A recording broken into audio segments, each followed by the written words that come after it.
tous, aujourd'hui je suis super contente de vous retrouver pour vous faire mon top 10 des personnages masculins hors classique parce que c'est une vidéo qui m'a été beaucoup demandée après que j'ai publié mon top 10 des héroïnes. Je vous mets le lien de ma vidéo en barre d'infos si ça vous intéresse. Avant de commencer cette vidéo, j'aimerais vous dire, parce que j'ai oublié de le dire dans mon dernier blabla alors que c'était l'un des thèmes principaux, que je fais maintenant partie d'une collaboration livresque, donc c'est la collaboration à livre ouvert. Donc en fait le principe de notre collaboration c'est de poster une vidéo par jour toute la semaine. Donc moi je suis le dimanche une semaine sur deux vu qu'on est trop pour faire juste une semaine. Et comme ça c'est plus pratique pour chacun de nous pour s'organiser. Et donc ça me ferait très plaisir si vous alliez voir, mais pas seulement mes vidéos. Et commençons tout de suite. Mon 10e personnage, c'est 4 de la série Divergente. J'aimais bien ce personnage dans les premiers et deuxièmes volets, mais il faut dire que j'ai été très fâchée contre lui dans le 3e, notamment par rapport à la fin. Voilà. Je vais pas tout vous déballer non plus, mais ça reste quand même un très bon personnage, même s'il m'a déçu sur la fin. C'est quand même un très bon personnage que j'ai vraiment beaucoup aimé et qui m'a souvent touchée par rapport à Atrice. Le 9e, c'est un enfant. C'est pas non plus le personnage qui m'a fait le plus rêver, mais il a vraiment su me toucher. J'arrivais même pas à lui en vouloir alors qu'il était dans une situation vraiment très critique et vraiment que beaucoup de monde le détesterait pour ça, et moi j'arrivais pas à détester ce personnage. Il s'agit de Max, de Sarah Cohen Scully. Voilà le personnage qui est nazi. C'est la première fois que voilà, dans ma tête ça fait machine arrière. Je me suis dit, ils sont pas si méchants que ça ces nazis. Non mais quand même pas non plus, mais bon. Franchement, mon point de vue sur la Seconde Guerre mondiale a été complètement bouleversé par ce livre, et vraiment, ça fait plusieurs fois que j'en parle, mais franchement je vous le reconseille 1000 fois. J'ai ensuite placé Monsieur Rod de Humaine de Rebecca Maisel. Et Humaine, c'est pas un livre que j'ai vraiment adoré, mais je l'ai quand même bien aimé, et justement grâce à Rod.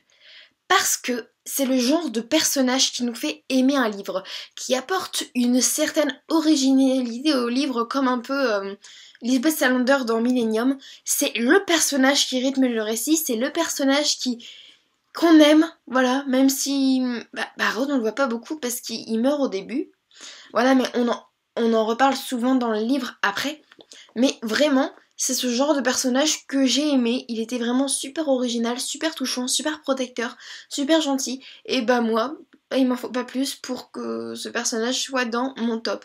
Et vraiment, c'est un personnage qu'on ne retrouve pas partout, Rod. Ensuite placé en 7ème place, oui c'est ça, Callum de Reboot de Amy Tintera. Tout simplement parce que ce personnage m'a super touchée, parce qu'en vérité, dans ce livre, c'est la fille qui est sans pitié, qui est trop forte, et le mec qui est faible. Et justement, c'est super intéressant, et ça nous fait accrocher au personnage, un truc de malade. Ça marche du tonnerre. Callum, il est tout faible. En fait, dans Reboot, ton niveau, il est déterminé par ton numéro. Donc, comment elle s'appelle déjà? Ren. Elle est numéro 178, comme on peut voir sur la couverture, 178. Alors que lui est numéro 22. Et 22, c'est vraiment un cas exceptionnel, c'est super rare, c'est vraiment peu en fait.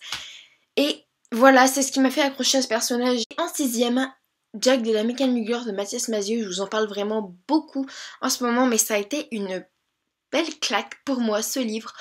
Et ce personnage totalement nouveau. Totalement. Jamais on aura un autre personnage comme celui de Jack. Un personnage avec une horloge au-dessus du cœur pour vivre.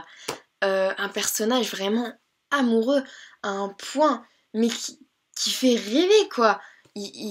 C'est l'amour pur et dur, quoi. Mais c'est pas en même temps cucu, la praline. Voilà, c'est vraiment une belle histoire d'amour comme j'en ai pas lu depuis Léo du Hurlevent. Même si ça n'a rien à voir avec Léo du Hurlevent, du tout. Hein. En 4ème place, j'ai placé Aspen de la sélection de Kirakas. Je suis de la team Aspen, et oui.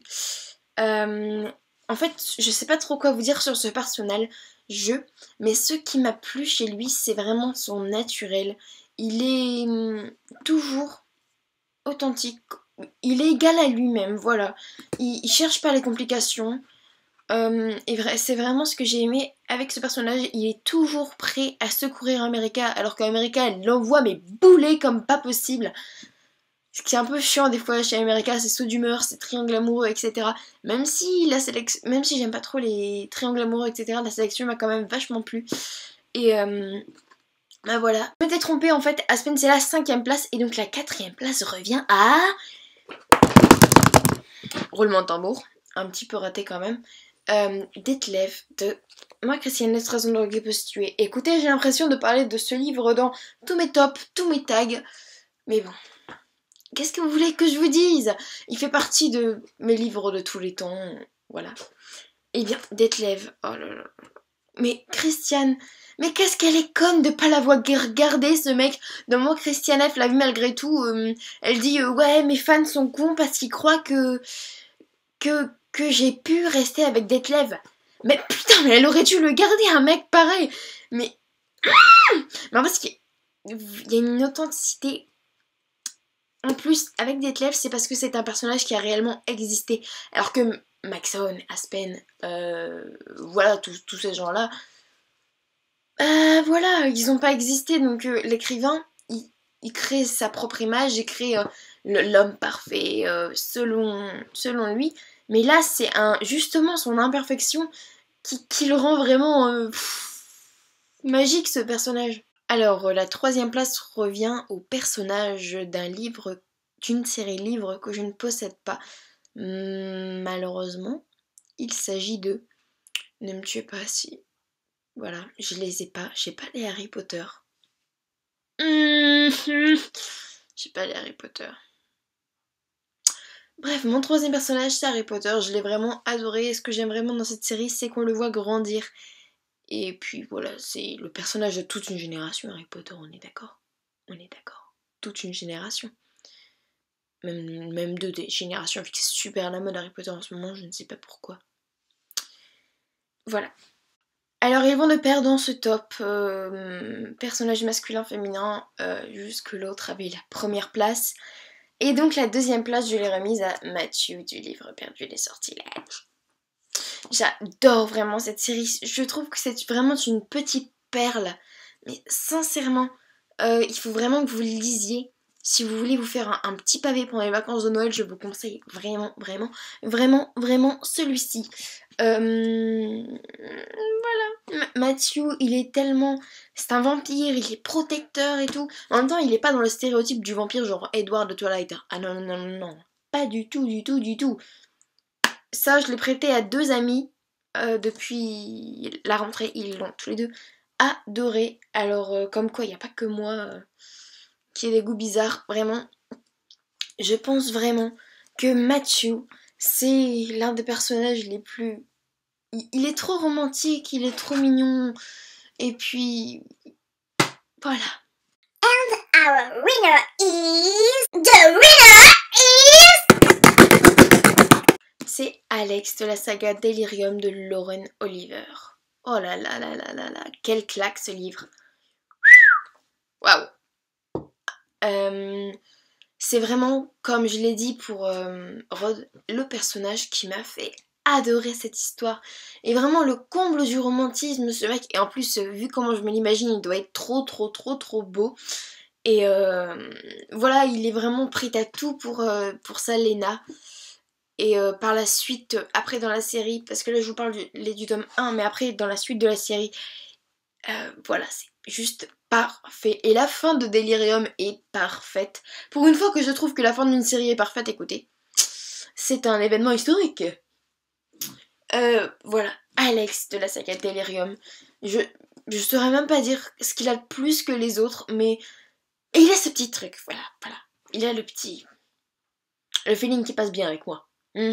Donc voilà, ce petit top est terminé, j'espère vraiment que ça vous aura plu, d'autant que j'ai vraiment galéré à le tourner parce qu'en fait, en ce moment, avec la luminosité, le soir je rentre à 18h des cours, Et donc déjà j'ai pas trop le temps de filmer, et puis en plus la luminosité n'est pas favorable. J'ai déjà essayé de tourner avec la lumière pas du jour, enfin la lampe quoi. Et c'était vraiment très très très très très très moche. Mais vraiment horrible quoi. Bah regardez, là j'ai fermé Mister, j'ai allumé la lumière. Regarde à peu près ce que ça donne. Moi je trouve que ça fait une très mauvaise qualité d'image. Et donc voilà, écoutez, je me débrouille au mieux que je peux pour vous tourner les vidéos. En tout cas, je vous aime vraiment très très fort. On est presque 300, on doit être à 298, ça me fait vraiment... Mais ça me fait chaud au cœur, vous pouvez pas savoir à quel point ça me rend heureuse. Voilà, je vous fais plein de gros bisous et on se retrouve très vite pour une nouvelle vidéo. Bye!